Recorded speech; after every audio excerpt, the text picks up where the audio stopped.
আবারও এসআইআরের আতঙ্কে মৃত্যুর অভিযোগ। এবার উত্তর 24 পরগনার হিঙ্গলগঞ্জের 121 নম্বর বুথের ঘটনা। নিহতের নাম আজগার বিশ্বাস, বয়স 71 বছর। পরিবার সূত্রে খবর, আজগার বিশ্বাসের নামে নোটিশ না এলেও তাঁর স্ত্রী ও পুত্র সহ পরিবারের 3 জনের নামে নোটিশ আসে। নোটিশ হাতে পাওয়ার পর থেকেই চরম মানসিক চাপে ভুগছিলেন তিনি। এরপরে আচমকা অসুস্থ হয়ে পড়েন আজগার বিশ্বাস।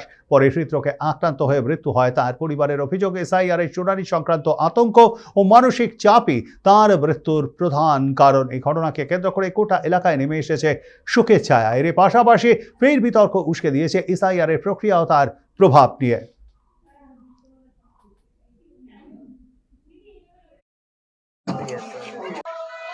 একটু আপনারা একটু সরে যান।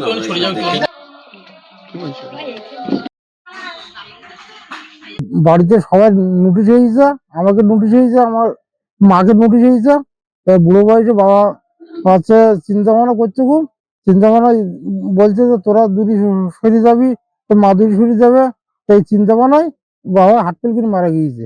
বয়স হয়ে গেছে তো ওই জন্য করে চিন্তা ভাবনা আর ফ্যামিলি শুদ্ধ সব কাগজপত্র ভুল হয়ে গেছে। আমার এই বয়স হয়ে গেছে, এখন আমরা এখন ছোটাছাটি করতে হাট ফেল করে মরে গেছে।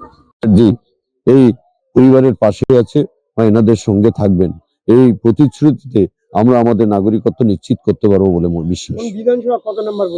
এটা 126 নম্বর হিঙ্গলগঞ্জ HC বিধানসভা।